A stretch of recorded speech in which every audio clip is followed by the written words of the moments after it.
tuning in to the online broadcast network, AFTERBUZZ TV. Over 20 million weekly downloads in over 150 countries, and your #1 source for after-show entertainment.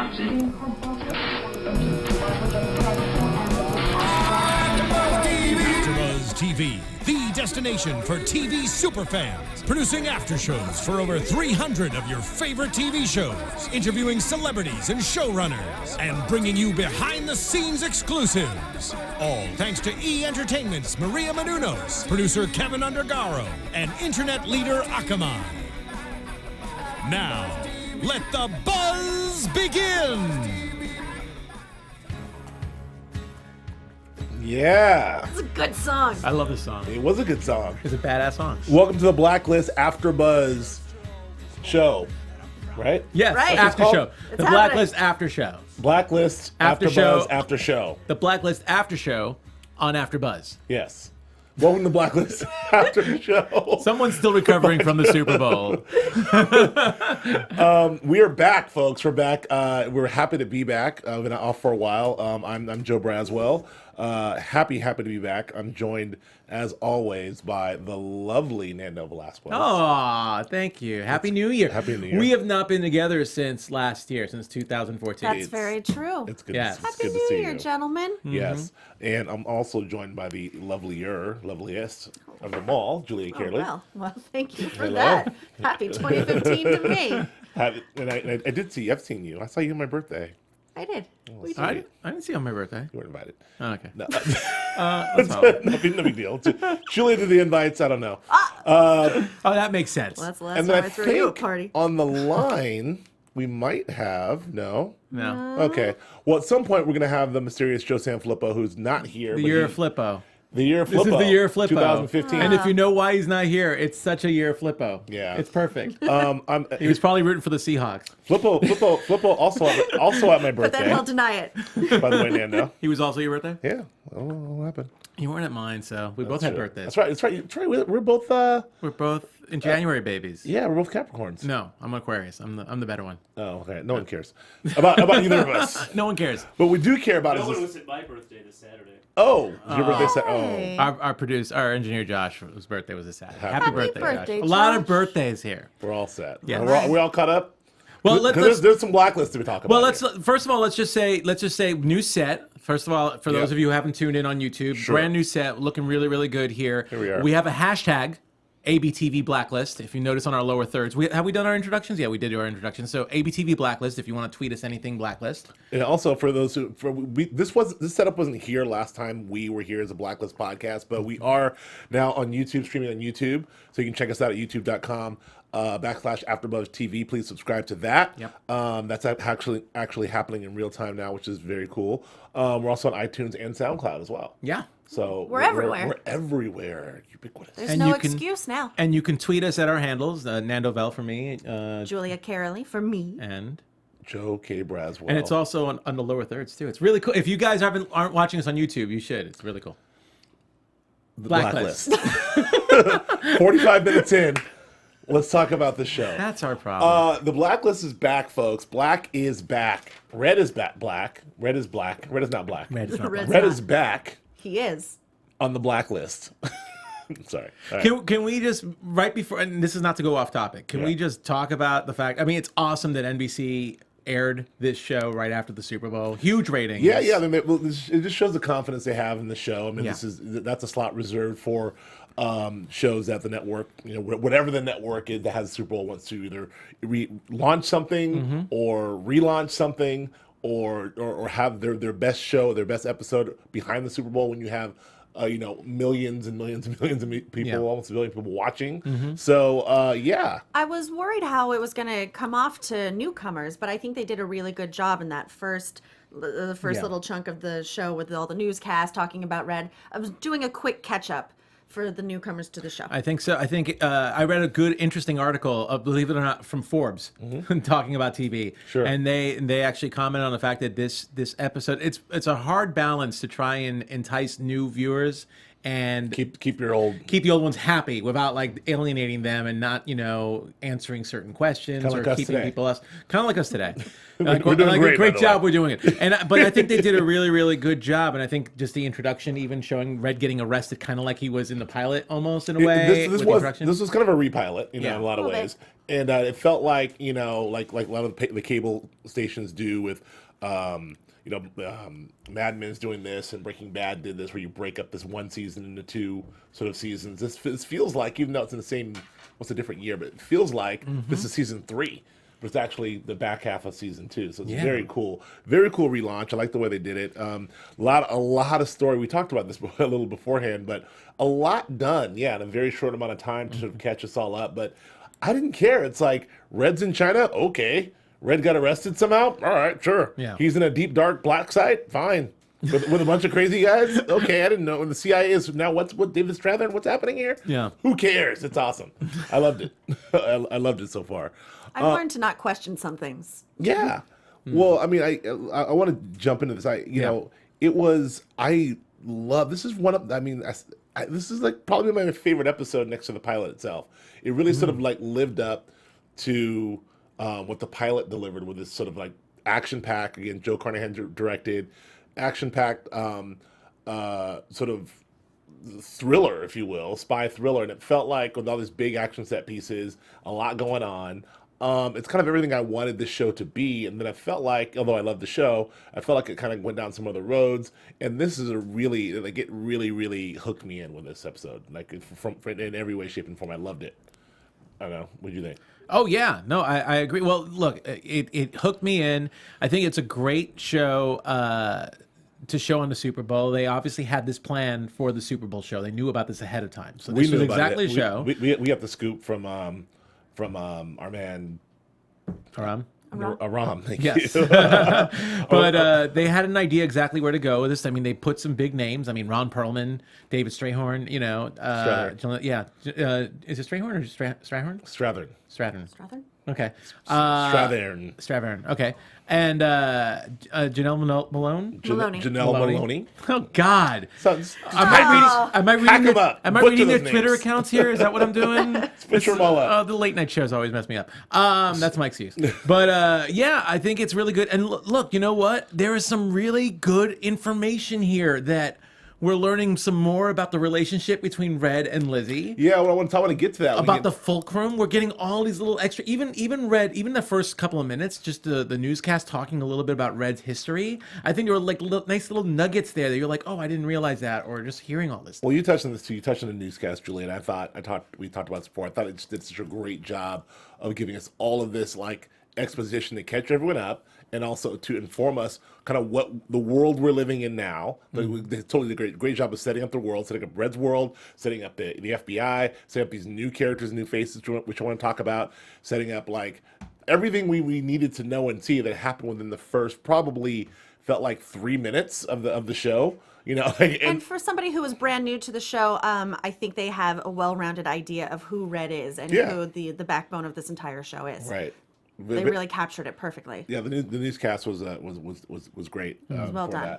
Right after the Super Bowl, watching the Super Bowl, all of a sudden straight into a special report. Red Reddington captured. Oh yeah, I almost missed it. Yeah. I thought it was a news report. And I was like, oh wait a second. It was great. So let's talk about I want to talk about some of these new faces and well, first of all we have the episode's Luther Braxton. Yes. Who is number 21. Who lived up to all expectations. I mean, it was Ron Perlman, and he is a complete 1,000% badass.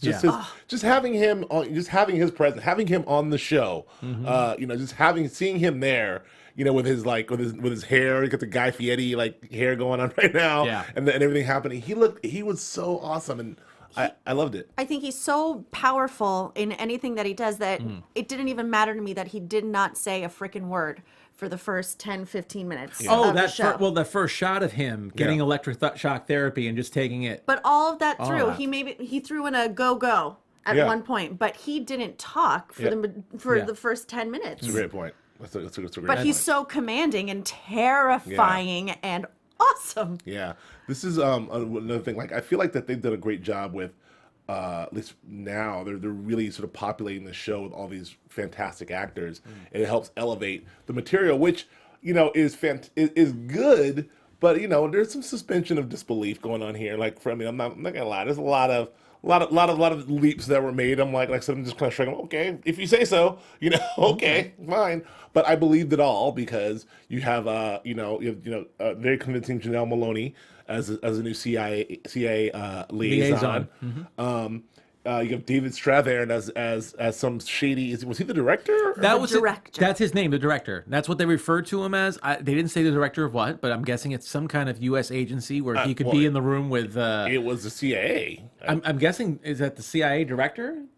They referenced Janelle's from the CIA. Yeah, he's there, and they referenced him as the director. And I don't know whether it's not the FBI. I guess that's just weird because when you look him up on IMDb as well, his character, it says the director. Interesting. Doesn't even say CIA director. Maybe that's intentionally vague. Probably intentionally vague. Well, you know how everyone has like a certain code name or anything. I almost wonder if that's his special name. The director. I'm the director. No, he's a guy who can. Well, he's a guy who has the authority to call in the airstrike. So, and he seems to be the perfect replacement for Fitch. I mean, especially star power and everything. He's one of the man's got Oscar nominations. He's got he was fantastic in the Bourne movies, Bourne 3 and 4. I mean, he's that guy. He was in Alphas. He was great in Alphas. He's great in Alphas. Yeah, love that show, by the way. Yeah. Oh, well. So it's good to see him. Like I love the idea of, and so they did enough sort of clean house, and we talked about this at the beginning of the season. They sort of pared this down to the essential team that we have. We Aram, we have Wrestler, we have Lizzie, Red, and Navabi. And of course Harold Cooper, which it seems a lot more unwieldy than before. We had all of these folks. We had, so many people. I am worried about my man, Dembe. Where's he? Well, Dembe didn't get captured because he had been arrested. That's true. Yeah, he's probably at home chilling out in the mansion while Red carries his plan. I imagine. I would love to have seen him, in this episode. Doing who else we didn't see? Who? Tom. Oh, I'm well aware and of that's this. a big question. Yeah, yes, very true. Well aware that we did not see Tom. Very true. So new faces.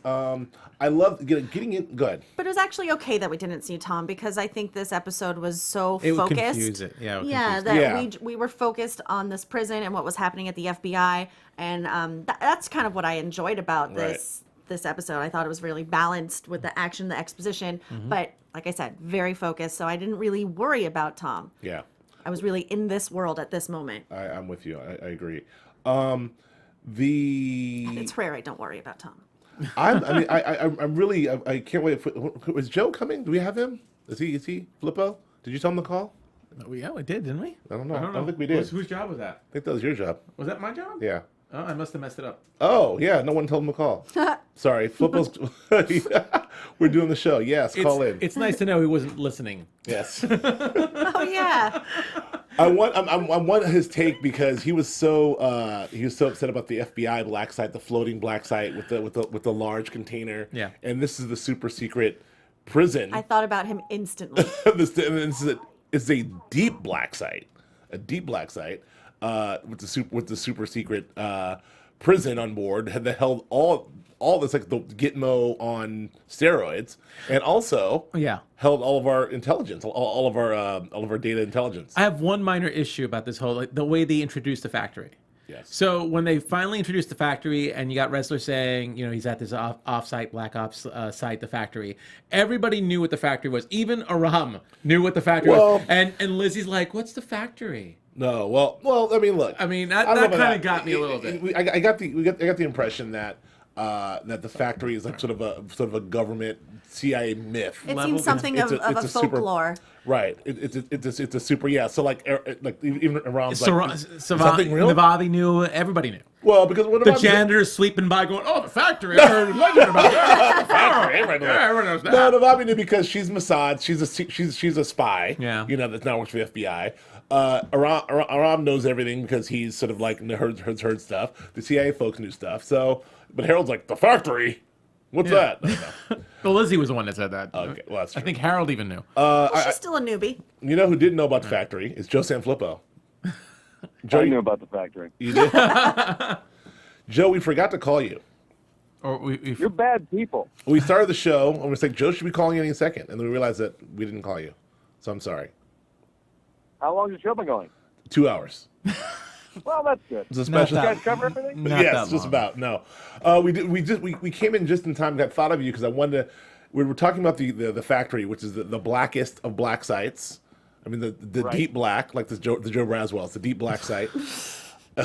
It's and I It's what just like Joe Braswell, and then it's a deep black site everybody knows about. yes that so tell me what your impressions about the factory, Joe, since you had so much to say about the floating tanker with the glass case cell that Red was in. I had a problem with the tanker because it was for Red. Like Right. that was the whole tanker was for Red. Sure, But this makes sense to me. fair enough. This fulfills every horrifying CIA fantasy we all have. Doesn't Yes, it? yes, it does. They weren't And shy the about. fact that a Mossad agent would know more about it than the FBI. It's like, we got to keep this from the FBI. Those kids over there, we can't tell them all this stuff. They're cops. They'll cry. The cops, Yeah. we can tell them. Yeah. Exactly. That's something else. So what did you think of this episode, Jim? We all loved it. Give me some of your first impressions. I thought it kicked butt. Joe Carnahan started the second half of the season off with a bang, dude. I like this one a lot. Yeah. Ron Perlman, perfect. David Strathern, perfect. Yep. The Fulcrum, I love this. This was great. This was the best episode this season, in my opinion. I really thought this was great. I agree. That's what I said. It's probably my favorite of the series actually so far. I'm really into it. The way they like what they're doing here. So let's get into what happened. Like, so this apparently Red got himself captured to gain access to information that will lead him to the Fulcrum, but Pete needs to get that information before super badass blacklister Luther gets it. So it's a pretty elaborate plan, but he's Red, so Well, he's not. I don't think he's trying to get the information from the Fulcrum. He's just trying to stop. Well, I think Braxton it's from both. getting I it. think first and foremost, he needs to make sure that Braxton does not get it, because then that blows his cover. Yeah. That the agency thinks that he has it. right. Agency, is that what they're called? Well, the government, No, CIA. the ball. The big The super agency, secret- the the- secret the- one. Oh, the sorry, that agency. Yes. The Illuminati guys. Yeah. So that's the number one plan. But I think he also wants his hands on the Fulcrum as well. So it's two birds, one stone. Right. And I'm not, what was his plan exactly? He didn't want any help from the FBI, any help from anybody. He gets himself captured, knows that getting himself captured in China, the CIA will take him to the deep black site because he's the number one wanted guy around. So that's where he'll go. He gets there before he knows he's about to get tortured at some point, but he's like just handing out, numbers to get. He's going to bribe his way out of there. Like, how does he think this is going to go down? I wonder. He was trying to get a face-to-face with the warden Right. to warn him. Right, and it worked, What you got? but it didn't. He didn't believe him. Well, he got the face-to-face with the warden. He didn't spend the $50,000 because Right. Desmond didn't take the money. He Well, just got the warden to him. He or didn't take did the he? money right. He didn't take the money at the first part. Right. He took apparently, I guess he took the money afterwards. Which is a very cool Reddington. He's just hollering, call this number 212-555. I Yeah. love that. I love it. Yeah, absolutely. But I guess, his plan was to go in there because he figured the only way he can get to talk to the warden or try and warn them is to get captured himself. Right. But of course, no one believes Red until it's too late. Right. Of Yeah, course. that's a typical thing. So that happens. Now then, obviously the CIA folks. What I didn't quite get is I love the introduction of Strathern and the director and Janelle. Her characters, I love the idea of that, but then the quickness of which the CIA gives the FBI jurisdiction to go in with a helicopter, I thought was a little that didn't seem quite right to me. But I don't know. How does that make sense, Joe Flippo? That CIA is like, okay, guys, go ahead. As you know, I've spent 17 years in the CIA and the Yes. FBI. I'm deeply in. You're an expert on FBI on television. FBI. Right Is this now, a pal. WTF moment we're about to hear? Here's what I know about the FBI. FBI WTF, and I know that occasionally I take umbrage with tankers that drive around the Hudson Bay. Yeah. But I think we can accept for the purposes of storyline. I mean, we have to at some point or another willful suspension of disbelief. You can't it's a 43-minute. They got 43 minutes of programming. They can't. There's no possible way to make it all make sense. I 100% agree. I don't care. Like, I think that, like, they could have said, you know, Red's on a spaceship to Mars, and they've got it, like, it was so well executed that I didn't care. I think my disbelief was willfully suspended throughout this entire episode because I was just wanting to get to the part where Luther Braxton assembles his team of super badasses to go against Red's team of assembled super badasses, and they battle it out on the weird black site. More or less, yeah. That's what I wanted. I kind of wanted to see at one point. I really wanted to see what do you call it? Perlman's character Braxton just put on a leather jacket with Sons of Anarchy in the back and just like, let's roll. I don't know. But what I will say is that because we've seen people die in end of season 1, and because we've seen, you know, all bets are off, and we're kind of repiloted here, I was really at the edge of my seat. I didn't know that. I know if Samar. I know Samar's gonna make it. I thought she might die. I thought Wrestler might go. I had no idea. Like, I was really genuinely. I thought Perlman could shoot anyone. I was really genuinely on the edge of my seat with this. I bought everything. I don't know, Jules. Oh, I did too. That whole the whole notion of that torture room with them hanging by the chains and just barely being able to touch the block underneath them was quite upsetting to me. And I thought she was going to go too. You know, she was writhing and wriggling, and her neck was breaking. Yeah. Well, let's not forget Aram. Yeah. His reaction when he heard Samar. You're gonna give him the code, aren't you? You give him the code, right? You're gonna give him the code. You gotta give him the code. You gotta give him the code. Like, take it easy, Aram. We all know you like her. Yes. We all know. And I love that take they did to him when she said when he read the badge, Aram did a take to camera like with his wide eyes. I was like, no. That was adorable. I did like that a lot. But I was really terrified. But I think you know, without jumping, if we're going plot wise or whatever, without jumping ahead, I mean, seeing the end of this episode, it seems like there's a lot of people's lives who are at stake. Sure. At the end of this episode, so we really don't know still if Wrestler or Samar are making it. We don't know, which is amazing. Yeah, it's a two-parter, so you know, we have no idea. I love that. I also love, you know, we had a lot of, we got our wonderful Red monologues here. We got a couple good Red monologues, a couple good ones. We got It was a brilliant one. Yeah, brilliant one at the end. We got a playful one earlier about the guy who stole the vase. Yes, and was found in the wall. He's like Bruno. He's like the uncle with the crazy anecdotes, you know. So Reminds me of good. my cousin Bruno. Yeah, it's like the fish in Mexico. Yeah, well, that one was pretty. That was a good one too. Pretty deep. And then we got a little peek into the history of Red and Luther. I mean, I like the fact that no matter how badass of a badass the Blacklister is, Red Reddington always seems to not be afraid and be up to the challenge. I mean, you know, this is something that Spader is excellent at, because Spader is not probably the most badass guy in the world, but you know, I would totally believe that he's willing to stand toe to toe around Perlman. Like on the phone, he's like, "Hello, Luther," and I'm like, "Oh," and then they talk about Belgrade and whatever happened there, and I totally believe that these guys are like adversaries, and that Red is not afraid of this guy at all, the one guy on the planet. Yeah. I don't know. What did you think about the Joe Flippo? What did you think about the Red Luther interactions? I thought they had great chemistry. And, you know, it was funny. Mike Blanchard tweeted for us, which I thought was awesome. He's like, dude, Hellboy versus Ultron. Who'd have thought? The ultimate geek out. That's right. Yeah. Hellboy versus Ultron. Hellboy versus Ultron. Thank you, Mike. That's a great one. Yeah, that's a Nerdgasm. That's a nerdgasm. That happened. So yeah, go ahead, I Joe. thought their chemistry was great. I bought it. And I love. Here's what I like. You know, Ron Perlman is a very, very big, physically imposing man. Yep. And I love that they had his character as more of a brutal guy, and calling out Red, like everybody bought into you. Everybody thought you were so tough. You weren't that hard. I showed you in Belgrade. You weren't all that.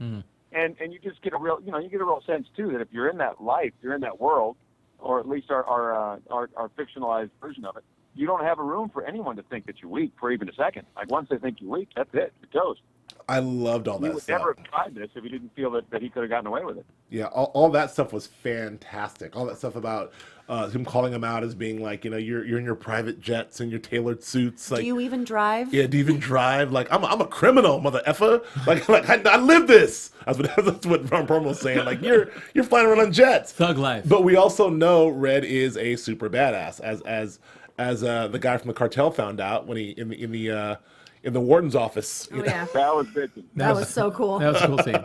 And what's my job? Oh no, your job is to die right now. You're here for a message. I'm sending a message. That was cool. I would be really interested. I wrote that down.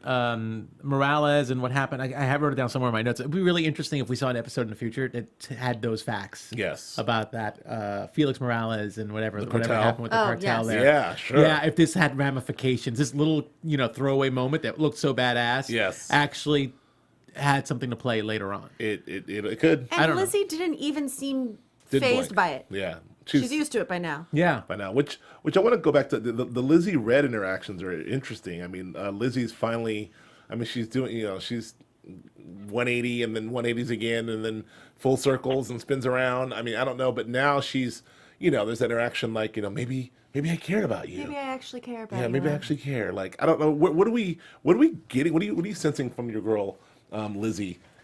Well, I think she's just she has a major attachment to him now. Mm-hmm. They've been through a lot together. She has so many questions, and he does always protect her, and Yep. he is always looking out for her. And now she's starting to look out for him as well. She's a little bit hardened as in comparison to as she was in the first season, but they've really spent the first half of the second season, really showing us this harder side of her. Right. But I can't keep up whether she likes him, loves him, hates him, despises him. is attracted to Almost him. like I can- their family, huh? What? I said it's almost like their family, huh? Oh, shut up, Joe. I think, but It's almost like they're related. I think there's a good. Well, no, I think he actually. I'm glad you brought that up. I think there really is a good point because we got to see a lot more color about this relationship, and the fact that now we know that she has something to do with the fulcrum. Yeah. I don't know if the family connection is as obvious now. I think it has more for the argument against them being and look, I'm pro family. Yes, So you are. I am. So let's. I'm pro them being mommy, daddy, and daughter. But I feel like I always want to hear a story. Like if you're gonna prove me wrong, at least have a good story there. And I feel like this whole thing that she's important to this fulcrum. Like would he really put his daughter at stake for something like this? That's my question. Yellow blouses for everyone. they're all yellow blouses for everyone. I'm just saying. I really one thing I'm happy about, at least I hope. We were all getting so sick and tired of like this whole Lizzie, like, I hate you, Red, don't talk to me, and I love you, I hate you, like you're saying. Now, with all the information we got, she's already kind of warming up to him. Now with all the information we got, it seems like Red's sort of like, kind of spilling his guts. Ron Perlman spilled some guts there. So hopefully this draws them closer together and Lizzie can be more pro-Red. I'd like to see them just really willfully working together. I hate this faux sort of adversary crap. Enough of it already. That doesn't really work. I don't think their chemistry is not strong enough to pull that off. Just let them work together and be either the I don't want to say father-daughter, but just the teacher student, the mentor student. Well, I still think there's still going to be a little tension between the two of them. If you notice at the end of the episode, Braxton realizes that Lizzie is the girl. Great moment. He has this epiphany. He talks about that the was such a fire, cool the moment. house, Great moment. the girl, and then he looks. He goes, "Oh, she's the one." Yeah. And that's right around the time Red screams at Lizzie to shoot Braxton, and we don't know. Yeah. Based on the end of that episode, we don't. I don't think she shot him, but you see Red's trying to get Lizzie to shoot Braxton because he obviously knows more that he can let Lizzie know about. Well, it's just like when he smothered her adopted father, Yeah. Sam. So he wouldn't tell. Yeah. There were layered So- reasons for that, but that was a big reason. So right now we're in a situation where Lizzie wants to keep Braxton alive, probably because she figures she can get more information from him than Red, and Red wants him dead. So they're already kind of in a way at odds at the end of this episode for a slight moment. Flip, how are you feeling about Lizzie and Red? I don't know anymore. Obviously, I'm on the whole. He's got to be her dad, or it's weird camp. So that's You've been saying that for months, 18 months. 18 months. Not going to change. And I don't know. It's just they had him do so many things that are so huge to not have her figure this out. That it's got to be something so good that it's got to justify it. Otherwise, the character seems like a sociopath. Yeah. So, I'm hoping it's a father thing because I can't really see anything that goes beyond that don't make sense. Well, like I said, I agree with you on that. I just feel like this episode actually, for the first time in a long time, actually showed evidence that maybe it's possible that they might not be father-daughter, and it's something believable. There's a believable reason. It'll be interesting to see or ask if John and the gang knew from the get-go what the relationship was. I think Aram was saying that that only James Spader knows. Only Spader knows, but I think that it feels like they have some. So this episode wasn't even shot yet when he came in the studio, right? I don't think it was because he was saying I don't think they had it. I don't think they shot it yet. Yeah, so I feel like this. I feel like that there's the writers had a lot of space to sort of really map this thing out. It felt like the pilot was done. The whole last season was successful. The thing's a big hit. I feel like that they sort of took some time and really sort of gridded this thing out and said, okay, let's really make this story tighter and figure out how we're doing this thing and move forward. I just feel the thing getting a little tighter. And to answer your question, Joe, the introduction of her as a piece of the information, the puzzle piece aside from Red that can get to Fulcrum, all the her being in the fire, all the stuff that Luther Braxton was saying. This introduces a whole new potential storyline as to what their relationship could be. So I think it's a lot more complicated than just he's her dad. I think that for season 1 that worked, but I think that they're really trying to steer us in a different direction and hopefully give us some different answers. I hear what you're saying, and I want to say I'll reiterate. I will iterate again. No, multiple iterations. The character has done so many things that are so enormous. Murders, brutal ones, to protect this girl, that if they don't have something that is huge to justify it, the whole thing's going to fall flat on its face. So maybe she has some weird DNA imprint or some weird chip in her brain or something, or some weird, I don't know. Or did she get the fulcrum under hypnosis? But then in that case, it's 30-year-old information. Is it even worth anything? I don't know. Whatever it is, it has to be enough that they can hang an entire series on it, because the relationship is so, at this point, there's so much that's gone on. If he's not her father, it's got to be so big that it'll make it all still make sense and still make him a sympathetic character. Sure. Well, there's obviously an emotional attachment that they have towards each other as well. It's not just he's protecting her as an asset because she's the key to finding the fulcrum. There's tenderness and love there in some fashion. I still don't think that it's father-daughter. Yeah, he really cares about her. Yes. Deeply cares. And that wonderful monologue you talked about at the end, Joe, when he's sort of comparing himself to the creature who's the fish who has no sunlight and has become ugly, and then that was wonderful. That you really sense that he wants a glimpse at to see if he has something to care about and someone to care about, and he really seems to be Lizzie. I don't know that it's because it's his daughter, but he wants to care. I don't know. I don't think it's her dad. But so I want to talk about some of these potential, directions where we can go from here potentially, because there's a lot of things sort of set up. With the introduction of the director David Strathairn as this shadowy, ambiguous figure, is he? Let's go around. Is he hero? Villain or good guy? Bad guy? Go. Bad guy for sure. Yeah. But was Fitch a bad guy? Is it gray? He seems kind of gray. I feel like Fitch had a respect for Red that the director is lacking. So I think he'll be more cold-blooded towards anything that we have attachment to, like Red. And Fitch seemed to be the one who kind of had the organization, at bay a little bit. Like, we need, he was the one that kind of told, I think, the organization that Red, wouldn't be good to kill Red because of the whole Fulcrum thing. Right. And now that the director feels strongly that Red doesn't have the Fulcrum, there were other people in that little meeting that we didn't get to really see anybody. Yeah. That said Red might still be powerful. He goes, well, we don't really need him. He's expendable now. Yeah. So I feel like he's more of a bad guy. I feel like Red was kind of a leash on the rabid dog, and the director can definitely go after Red. Good guy, bad guy, Julia. Oh, totally a bad guy. Bad guy. Flippo, bad guy. Bad guy. All right. But they're all bad guys. Excellent casting for a bad guy, though. Yeah, he's Such a great. actor. Yeah. He's So great. glad to see him. They lit him all in the shadows and everything. He was looking great. So great. And then and what about our girl Janelle Maloney? I mean, as the new CIA liaison, I mean, she seems to be just kind of doing her job, quotes, taking orders, but she seems good, right?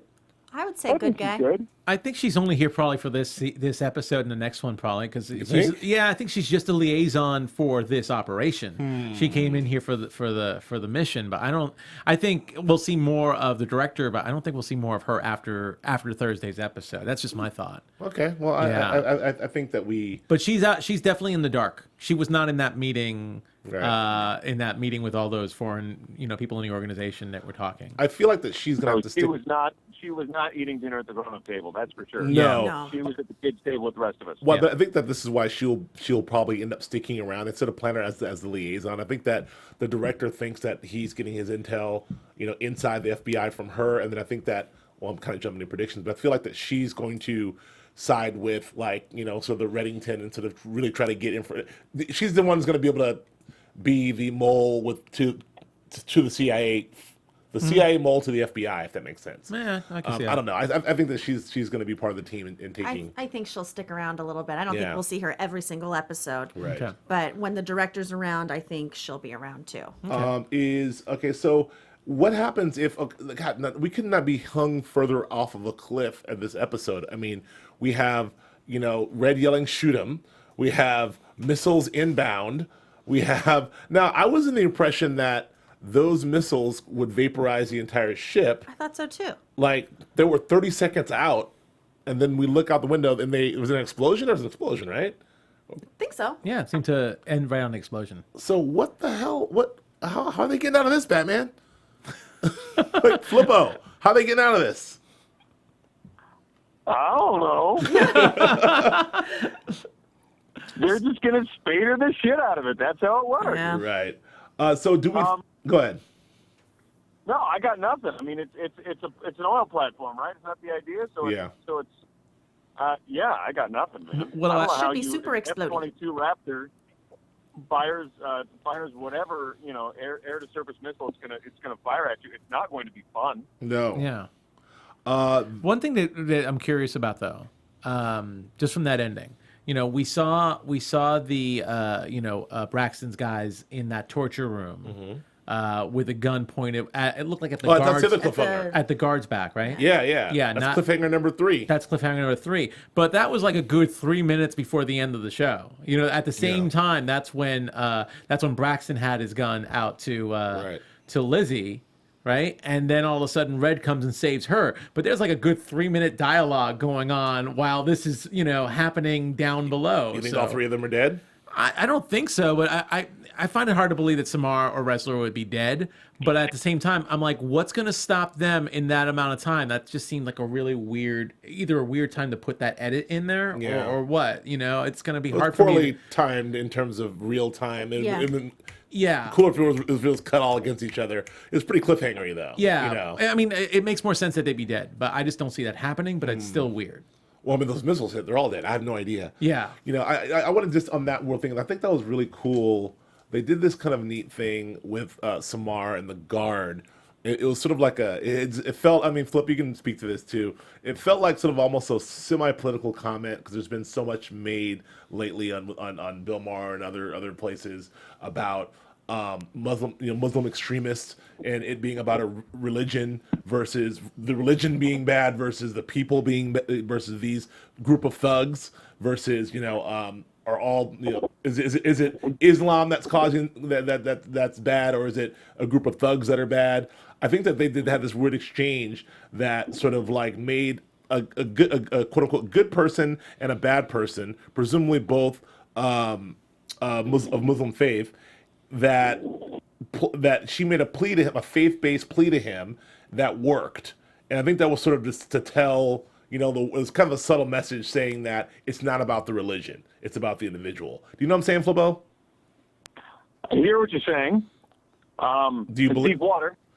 I mean, well, I mean, they spent a lot of time. They spent a lot of time on the like, Allah, you can't. Da, da, da. And this is a guy, as a Middle Eastern guy with guns pointed, at a Middle Eastern woman.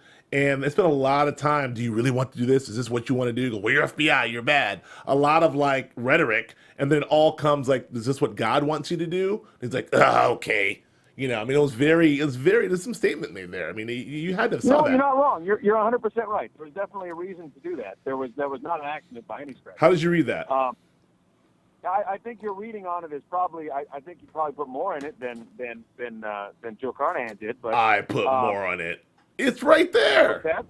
I'm reading the subtitles. I just like to argue with you, Joe. No, I don't mean that. Well, I mean, like, I don't know if he's trying to make that big a political statement. What's he doing then? I agree with you that he's certainly saying that it's not that cut and dry. And here's another example, because everyone's, I mean, there's got to be a recognition that most of us, our experience with people from other parts of the world is I mean, the majority of it's from television. So, it's a better image than what it could have been. Certainly, I agree with you on that. It gave us a much more nuanced image. Well, I say all that to say, not because I thought it was kind of an interesting moment. I thought it was kind of a cool moment. But I say all that to say, back to your point, Nando, like, who knows? I mean, maybe she talked some sense into the guy. Maybe the guy is not going to shoot them. I don't know. I mean, I don't know. Yeah. Who knows? I mean, yeah, she was talking, she was trying to cater to his morals throughout the show. Right. So it's possible, but I find it hard to believe. Maybe in creating that connection between the two of them, once the missiles actually hit, they're going to have to find themselves, if they survive, working together to get out. Right. And I just want to touch on, I also loved, I mentioned it before, but the idea of when they started running down the dossier of all the people that that were in the prison, that Ron Perlman can help him. That's like right up my alley. That's right up there with the big board for me. Like, Nando Velasquez, age 38, he's a specialist at blah blah blah. Like, I love all that stuff. And like, and those guys all coming together. I'm like, oh my god. Then Red says, I know people too. Yeah, and it's this guy, and the other guy. There isn't a prison where I don't know a few people. Yes, unfortunately. Joe, did you like that junk? I liked all that stuff. No, that was great, man. That was really cool. It gives them all status too. I'm a sucker for exposition that is done fast. That gives you, like, if you don't have the time with the 43-minute 43 minutes, you don't have the time. And I love that. Like, hey, real quick, boom, boom, boom. And now, without spending any scenes on it, we have respect. I love it. I just love it, like, whether it's a Dirty Dozen or Magnificent Seven or it's whatever, the Super Friends. I love the idea of assembling a team. Like one of the Super Friends. We've got to Wonder Twin Flowers. I'm dating myself with the Super Friends, but we've got to assemble a team of badasses. It was also Joe Carnahan, very Smoking Aces. Very Smoking Aces moment for Joe Carnahan there. I loved all that stuff. Okay, so yeah, man, I don't know. We'll see how this all happens. What else? Do we miss anything specific in there? We get to we got to Wrestler. We got to the confrontation. We got to the Lizzie. We got to the FBI/CIA thing. We went to the Fulcrum. That's a lot. It's a lot covered. That's a lot covered. Next, that was a lot of. Oh, I know we didn't get to. What? Red's a badass. He had a bloody. That was a very bloody scene. A bloody Red with a giant shotgun. Yeah, walking through the prison riot. That taking MFs out. That big ass guy. He's like, I need your shotgun. He's like, wow. I'm gonna need that shotgun. Yeah, that was on some. That's kind of, again. We saw all shades of Reddington here. Like, and that we saw. He. Well, he'd been egged on a little bit by Braxton. Yeah. Saying he's soft, saying he's spoiled, saying that he can't quite cut it, and obviously he still can. Yeah. And that was also, like, we saw those in the promos, but that's also for the new viewers too. I think the new viewers get a picture of the intellectual Red, that exposition with Braxton saying, your tailored suits and blah blah blah. That kind of gives the new viewers like who this guy is. But then we see Red be a badass. So it was a really, really cool stuff. Joe, did you like the shotgun? Did you like that bit? No, it's beautiful. And you're right. The exposition, the way they did it was very smooth. And anybody who watched from the Super Bowl on, you weren't going to get caught up by any stretch of the imagination, but you'd be at least walk away going, "Oh, it show's pretty cool. That's cool. I get it." That's cool. Well, you have to understand too, like, us watching the show, we're big fans. Whenever Red starts talking into one of his stories, like, that reminds me of a story I want to say. We all love that, but someone who just tuned in after a big, ego male brouhaha fest like the Super Bowls. We're going to want to see some action. So you Yeah. want to, and like we said earlier, you see Ron Perlman, big guy, playing Luther Braxton, bad guy, and you see James Spader playing, Red Reddington, who's not as muscular, big, whatever. We want to see proof as to why Red is a badass and why he's fearful. I'm going to say one thing that's maybe a little controversial for listeners or viewers or whatever, but I think we're all in lockstep on this. I think what the show's also figured out is the show is about Red and James Spader. The show's at its best when Red's Red, and then whoever the Blacklister is elevated to Red's level. The Blacklister and Red are the most important areas of the elements of the show. Now you add this whole super other villain here with the director. Yeah, that's amazing. In the way in the background there, you have Lizzie. Yeah, Lizzie. Not a lot of Lizzie in this episode, and I was okay with it. Well, you don't forget we lost Berlin and we lost Finch from the first half of the season. So it's all done. Yeah. Do you follow that? I mean, Julia, what do you think about that sort of like? Well, I agree. This is Red's show. I lay in wait when he's not on the screen. That's all I want. At all times, I just want Spader on the screen. Yeah. So I was fine with them paring her back a little bit in this episode, but it was also a very explosion-y episode. It was a very action-packed episode, which I think you're totally right, Nando. I don't say that very often. I know. It's a new year. But riding on the coattails of this big epic Super Bowl sort of eases people into this show and gives an idea of what it is. But I just want Red all the time, and I think that it was layered really well. And I mean, I loved this episode, and I again have no problem with them pairing Lizzie back a little bit. Filippo, did you want more Lizzie, more wrestler? I'm sorry, that no. I think that was just the right amount of Lizzie. Okay, Just right. Nando, That was just fine. how you feeling? Can't say enough about Joe Carnahan. The pacing of it, the tempo, really, really, really well done. And it felt to me, like the Blacklist is in. I think he's the best director that they've got. I think if they could have him direct more episodes, I think it would benefit the show. I really feel like he's got a good handle on the pace and the tempo that the show functions the best in. Well, You know what I mean? I never feel like when I walked away from this, I didn't have any Lennox moments that I wanted to make fun of. I didn't have any Kladnoff moments where I was like, oh, come on. Because he doesn't give you room for that. Like he trims, he keeps it tight enough. Does that make any sense? Oh, I had one moment. Go ahead. The breathe, you son of a bitch. Oh yeah, That was my moment. That killed me. It killed me. Some fine acting. Some fine acting. Killed my soul. Some fine acting going on there. Joe, Flip, Joe Carnahan's big time movie director, directing big time movies. He's got no time to be directing Blacklist. I don't even know how he had the time to do this. Well, it's his show. He's a co-creator of the show and executive producer, and he dips in to make sure it's going well, and then he'll dip out, and then he'll probably dip in to direct the finale, and that's what he does. That's what he's there for. Are you okay with Lizzie? You want more Lizzie? What do you got? I will say this. I like the direction they're taking this with Lizzie right now. The fact this whole fulcrum thing that she is a fulcrum. Yes.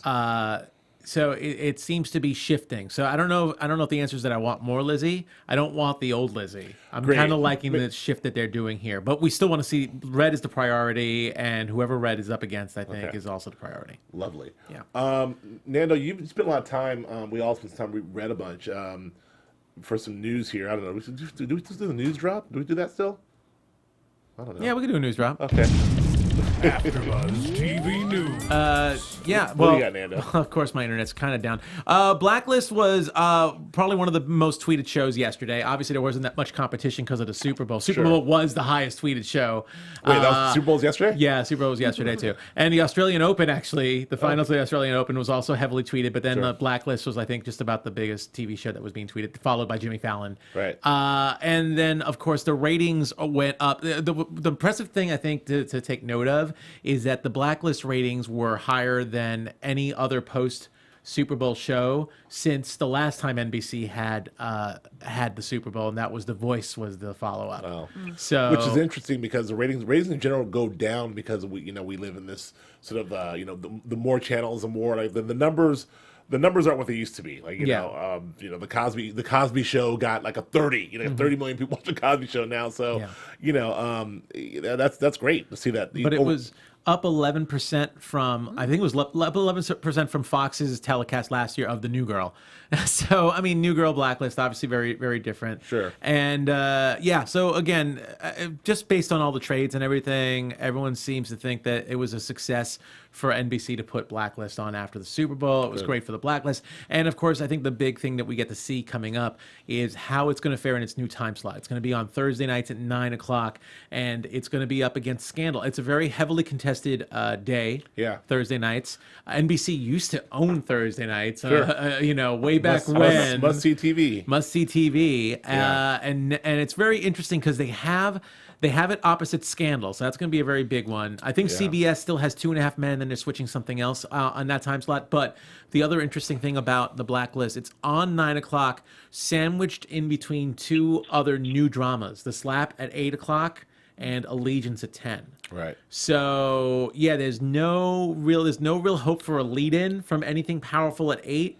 And it just seems like they're really resting a lot on the Blacklist to be in there to bring viewers to Thursday nights. Yeah, I mean they're really, I mean they you know, usually instead of launching with a new show, you launch with the Blacklist, and then you take all those new eyeballs over to Thursday night to help launch your 2 new dramas. I mean, it's a nice strategy. I mean, Allegiance looks like it's, you know, it's kind of an Americans ripoff, an Americans guy. Yeah. I don't know if I'm gonna give it a chance or not, because I'm like, Americans. But The Slap looks really interesting. So I don't know. I mean, it could work if those shows are any good. NBC could this could be a coup. They can win back Thursday nights. I don't know.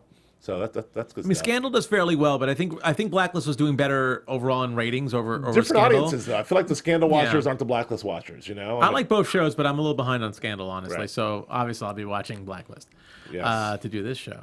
Sure. Well, I love them both too. I don't know. Yeah. Okay, that's cool. I think that's about it. Predictions? Yeah, let's go to predictions. All right.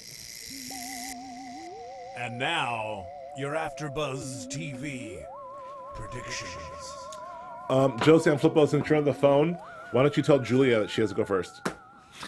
Julia, you have to go first. Something's on track. Okay. All right. Predictions. I'm the Tell her what worst. she's won, Jeff. Okay, so Lizzie is the key to the fulcrum. That being said, I think that the fulcrum is either embedded in her memory that her father had it before the fire and she saw it, or it's in a microchip form and it's somewhere either on her person or in some beloved item like her bunny that they always show in that fire. Oh my God! I should have gone first. So I think that this next episode is going to be Luther trying to extract this information from her. Does Luther live or die? From the explosion, he lives. Okay. I mean. Oh, and I don't think that I think that one of the guys, either Samara or Wrestler, I don't think that one of them's not going to make it out. Okay. Nando. Let me preface this by saying I don't know if anyone else has seen it, but I managed to see the preview for next week or for Thursday. So for anyone who doesn't like seeing hearing this stuff, there are spoilers ahead for Thursday's thing. I haven't seen it. You haven't seen it? No. Well, I'm gonna say that based on what you said, it sounds like you saw that because they do show that your prediction. Oh. Yeah. Oh. They actually do show that. 2015. Maybe I'm getting my groove. So, or maybe you saw it and you just forgot that you saw the preview for Thursday because they actually showed that. What did they show? What's your prediction? Well, let me just say what they showed. If you're listening right now, now's the time. You just tune out for 30 seconds. They showed that Braxton is alive and he has Lizzie kidnapped and she's on a gurney and he's trying to extract information from her. Oh, okay. And they actually have something that says Red's worst nightmare. So yeah, so absolutely, so that seems to be happening. I guess my prediction would generally be, I want to see Ron Perlman get away in general. Yeah, you know, sure. I want to see him return. I want him to be like the next Berlin, at least be in multi-episode. Yeah, you know, great. And same thing with the director. Obviously, I love the director. I want to see. I think the director and Red are going to meet head to head, and they have a big history. Red knows the director really, really well. I can't wait to actually see those two meet. Maybe he's my super blacklister. Yeah, and I don't think anyone's going to die. I think that would really suck. I think obviously you want to see Samar survive just because of the little love connection there. Yeah, Aram will be devastated. Yeah. Flippo, you got any predictions? I was going to do a quick shout out. Caitlin K tweeted that she said that the fulcrum is in the bunny, which I thought was, and then Julia. You do it because Julia got to go. Well, I had to go first. That's not fair. Right. I think if Lizzie. Wait, hold on. I'm sorry, Joe. I have to interrupt. Are you with your computer open, like live tweeting right now? Are you checking Twitter? Are you actually on Twitter right now? That can't be right. I looked at it. I wouldn't say I was on it. Okay. I'm like, what is good? Like, the world is ending. Flippo's like live on Twitter, like checking stuff out. That's a second Twitter shout out. Okay, go ahead. I pay attention to the young people. All right. Boy. Go ahead. Twitter boxes. So if Lizzie is the key to the fulcrum, then I think it's going to be something embedded in her memory. Because it was 30 years ago, we didn't have microchips that wouldn't have been like. It was 20 years ago. 20 years ago. 20 years ago. 20 years ago? Yeah, so it was after 8-track cassettes. That's a tougher call. Yeah. I'm going to go with hypnosis. I'm going to go like hypnosis to get it out. That's what I predict. Okay. Yeah, my prediction is I think it's not. I don't know. I think it is something physical. The bunny, the scar. I don't know. Scar. It's something that's there.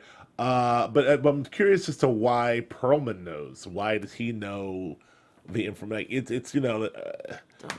How does he know who the girl? They all don't know about the girl, and who else knows about the girl? How come no one else is making that connection? If he knows, how come the director doesn't know? I don't know. It seems like a little.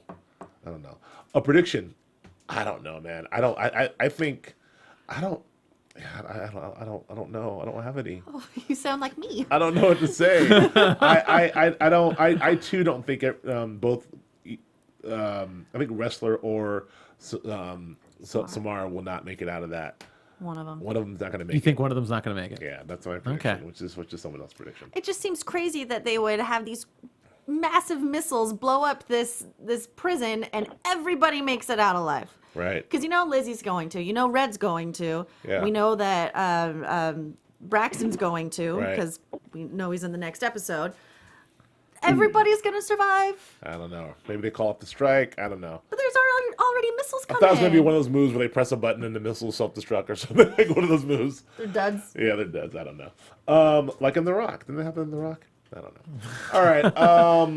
I guess that's it. Yeah. Well, God, that's a lot. That's 57 minutes, and we talked about the Blacklist for 30. So that's good. More than 30. I'm just kidding. We're very happy to be back. Thanks for downloading us and listening to us on iTunes. If you're watching on YouTube now, hello. Thanks for watching us on YouTube as well. We welcome all of your comments. We can't wait to talk to you and engage with all of you again. Very excited about this Thursday. Right? Yeah. Thursday, 9 o'clock. New time 9 slot. o'clock, new time slot for the Blacklist. Joe Flippo, where can we find you? You can find me at Joe Flippo on Twitter, and my website is josephsanflippo.com. Great. Nando. You can find me on Twitter and Instagram at Nandovel, Nandovel, and here on some other shows like The Walking Dead returning this week as well, and Scorpion. Julia. Twitter and Instagram with my name, Julia Cearley, JuliaCearley. And I'm Joe Braswell. You can find me on Twitter and Instagram at Joe K. Braswell. Not on the Americans this time around. What? No. Joe Flip and I are very disappointed about that. I know some of you mentioned it. Could not do it, but we are here in the Blacklist. We're very happy to do that. So thank you so much for listening and watching us, and we will see you all next week. From executive producers Maria Menounos, Kevin Undergaro, Phil Svitek, and the entire AfterBuzz TV staff, we would like to thank you for listening to the AfterBuzz TV network. To watch or listen to other after shows and post comments or questions, be sure to visit AfterBuzzTV.com. I'm Sir Richard Wentworth, and this has been a presentation of AfterBuzz TV. Buzz you later. The views expressed herein are those of the hosts only and do not necessarily reflect the views of AfterBuzz TV or its owners or principals.